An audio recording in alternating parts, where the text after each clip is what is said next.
Ngiyayikhetha igungedlela yenkosi enkulu uGombela isitimela samaMpondo. Ubaba mkhulu phakade. Amen. UShembe phela wayedume kuwo wonke amabandla abo ubuKristu. Edume njengaso isitha esikhulu okuthiwa siphethe umuthi wokuhungula ibandla lilandele yona le ndoda enguShembe. Amadoda ayengakholwa ayesatshiswe ngako ukuthi le ndoda ithatha abafazi kanye nazo izingane ihambe nazo zingaphinde zibuye. Nabo futhi abathakathi babesenkingeni ngokufika kwakhe uShembe. Babekhala kakhulu ngoba phela oTokoloshe noMamtsotsi nabo oZavolo abebaleka beshiye imizi yabathakathi beyohlala jwa emahlathini ajulile. Kodwa futhi nakhona lapho uShembe kwakuthi uma inkosi noma induna isimnikeza yona indawo avela khombelelo hlathi. Iphinde ikhale kakhulu futhi imkhovu ukuthi maye babo ingabe siyoshona ngaphi nanguShembe. Kulowo mzuzu abamhlophe ababephethe izwe babengamnakile uShembe ngenxa yabo ukuthi wayiphatha lona iBhayibheli. Ababazi kahle abelungu ukuthi lena incwadi yokuba sithumbe laba bantu abamnyama ukuze sizidlele umhlaba ngokuthanda. Siphinde sibagqilaze laba bantu ukusebenza wona lo mhlaba sisebenzisa lona iBhayibheli. Njengawo amavesi athi, hloniphani abaphathi benu ungathi kuyo inkosi uKristu. Lawo mavesi ayenza ukuthi abamnyama imiqondo yabo ivaleke kakhulu, njengoba futhi bona abamhlophe babazi kahle ukuthi umuntu omnyama uma usumthumbile uNkulunkulu uyomkhumbula ngelinye ilanga ebese ethumela umprofethi ozowutakula amkhiphe kulobu bugqila. Kodwa umlungu waba necebo lokuthi uma kwenzeka kufika lowo muntu noma umprofethi ozobakhipha abantu abamnyama ebugqileni, akasheshe amkhulume kabi lowo mprofethi ukuthi mhla efikayo abantu bengakwazi ukumbona. Ilapho umlungu ayefake khona indaba yakhe ethi alikho elinye igama kepha elikaJesu Kristu kuphela.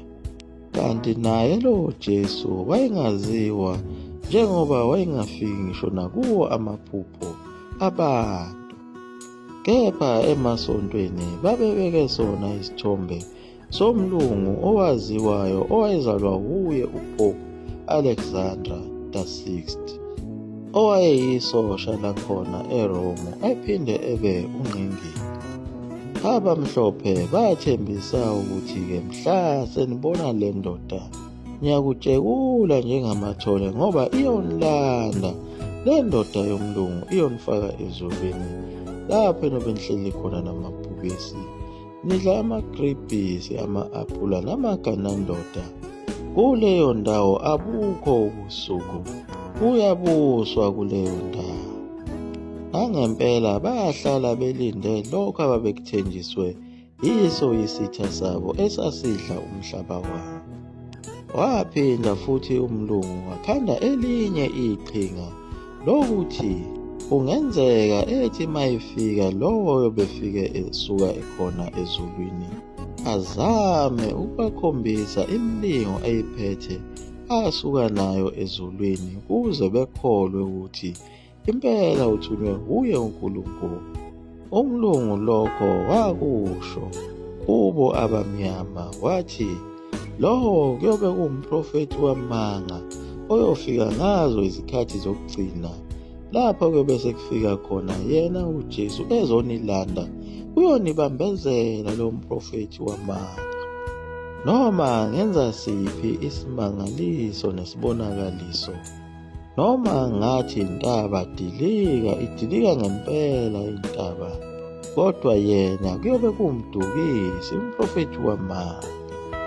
Lelo cebo lakhe umlungu lasebenza kahle kakhulu, njengoba wasekufike yena uShembe enza zonke izimangaliso, ezama phela ukukhulula abantu kuba bekholwe ukuba usuka khona ezulwini, njengoba wayevusa nabantu abasebashonile. Ababengabathola abantwana babebathola eminye kabhaka bebhekile abantu, nabo ababekhubazekile nezimpumputhe izinyonga zazisinda. Ekhuluma nayo imvelo, eqeda nezomiso. Kodwa wathi sekwenzile konke lokho, abantu balikhumbula izwi lomlungu elalibaxwayisile ngabo abaprofethi bey'khathi zokugcina, abaprofethi bamanga. Kodwa lolu gibe umlungu wayelicuphe kahle, ngoba wayethi uma kufika lowo muntu ningamlaleli, ngoba indodana yomuntu izobe isiseduzane ukuba izonilanda iyonifaka khona ezulwini.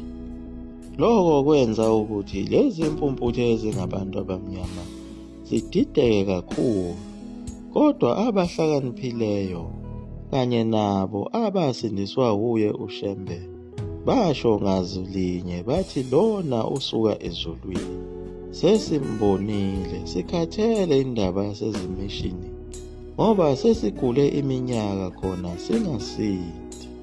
Kodwa sesimbonile olandela izizwe ufikile. Ayencipha kanjalo amabandla asezimishini, betatazele abefundisi beyobikela bona abelungu ukuthi umsebenzi wenu uyalimala olinyazwa uShembe. uShembe uvula abantu amehlo, ufuna ukubabuyisela empilweni yabo ababekade beyiphila.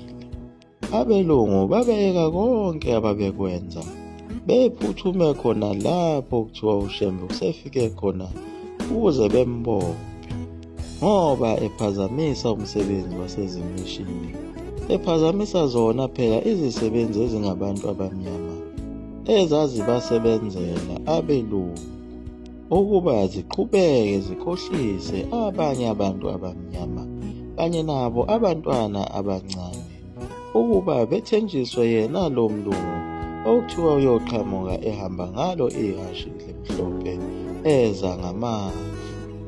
Nangempela uShembe wathi engazelele lutho uyiyo inkonzi yamadokodo besemhlasini omhlophe, uShembe eshumayela ngaphansi kwaso isihlahla. Kanti abefundisi basezimishini babekade bedalile uzumu lokuba uShembe uphuma phambili ezinkantolo. Kuyomele sithole umaligaju wephoyisa elishaya inhlamvu enenkosi phakathi, elingeke lilokhu limbambezela uShembe ngokumbopha limise enkantolo. Kufuneke limshaye ngawo ugqibshwathi wenhlamvu afele khona lapho. Nangempela lafika lelo phoyisa lomlungu elalisuka khona enkantolo eVerulam, elalihamba lizimela yena uShembe. Ngempela lathi malifika leli phoyisa lama buqamama nalapha uShembe ayibambele khona inkonzo, limlindile ukuthi aqede bese limlahla phansi ngayo inhlamvu.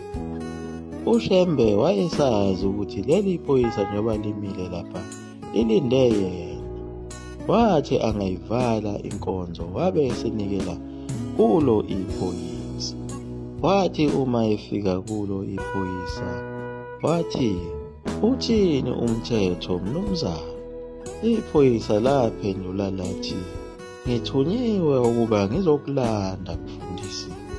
uShembe waphinde walibuza iphoyisa ukuthi, wenze njani? Laphendula lathi iphoyisa, angazi. Leli phoyisa labonakala selididekile, lingasakwenzi lokho elalikuthunyiwe ukuba lizobulala uShembe. Kwabonakala ngaye uShembe eseletha izandla kulo iphoyisa, wathi, faka izinsimbi phoyisa sihambe. Lajika leli phoyisa lanqaba manje ukumbopha uShembe. Yilapho iphoyisa elabe selikhuluma khona ukuthi ukhona elalikubonile ngalesi sikhathi libuka uShembe eshumayela ngaphansi kwesihlahla. Lathi leli phoyisa, ngiyasaba ukubopha ngoba ngikubone kahle ukuthi awuyena umuntu, kepha usuka khona ezulwini, ungumuntu kaNkulunkulu. Ngizofika phambili enkantolo ngibatshele ukuthi uzofika kusasa, uze ungisize Shembe ufike ngaso isikhathi sika-9 ekuseni. Lasuka lapho iphoyisa lakhala amaphepha libuyela emuva enkantolo eVerulam. Ekuhambeni kwalo iphoyisa uShembe weluleka amakhosazana ebandla ukuba abakhuleke. Nangempela kwabanjwa sona isigoqo ebusuku sibanjwa yibo laba babehamba naye uShembe, njengoba elinye ibandla lase lihambile. Babamba isigoqo ubusuku bonke. Kwathi ngazo izikhathi zabo 3 ekuseni wazwakala esethi uShembe, uNkulunkulu usenizwile bantabami, usewuphendulile umthandazo wenu. Ukusa kwabonwa uye uShembe ephikelele khona enkantolo eVerulam. Nangempela wathi uma efika khona lamukela iphoyisa lomlungu, labe seliyomethula enkantolo ukuthi nangu uShembe usekhona. Kwabe sekulindwa laba phela abammangalele. Kodwa imantshi yazwakala isibuza kuye uShembe ukuthi kanti baphi abantu abammangalele. uShembe wathi angazi ngoba mina bengibizwa uye uhulumeni ngahlonipha lokho. Yilapho inkosi yenkantolo yabe simchazela khona ukuthi Shembe phela wena umangalelwe ngabefundisi baseThafamasi naseVerulam, kodwa iphoyisa ebelithunyelwe ukuba liyobalanda bathembisile ukuba bazofika, kodwa kuze kube manje abafikanga. Kwaze kwaphela sona isikhathi salo icala. Imantshi yabe sithi Shembe, khululeka, icala lakho liphelile, hamba uqhubeke nomsebenzi wakho, ushumayele kuyo yonke indawo, kodwa ungangeni emishini yakho. Waphinde waphuma phambili futhi uShembe kulo lelo cala, amagwala esebalekile. Kodwa kuze kube namhlanje lowo moya wamagwala ayehlasela uShembe emhlanganyela nabo abamhlophe usekhona, ususebenza kuwo abantu abaphila kuzo lezi zikhathi zanamhlanje. Abalokhu bemlwise njalo uShembe, kodwa ebengasho lutho yena kuwo, kodwa futhi bethi bemlwisa bebe bengamazi, futhi abakaze bambona ngisho nangamehlo enyama. Nakhona futhi lapho ahlala khona abakaze bafika, nakuwo futhi amathempeli abakaze bavakasha, kodwa ubathole sekuyibona futhi abachaza ngayo uShembe lona ukuthi lona umuntu odla uphuthu oganga ngabantu. Kodwa balokhu bebabaze njalo abagulayo ukuthi sisindiswe uye uShembe. Nazo izimpumputhe ezinyonga zisindiswe uye uShembe. Nabangabatholi abantwana babathole kuye uShembe. Nabafuna imisebenzi bayithola kuye uShembe. Kanye nabo asebashintsha zona izimpilo zabo, ababeyizigebengu bashiya phansi, nababeyizo iziphingi bashiya phansi, nakuzo izidakwa ezashiya phansi zalandela yena uShembe.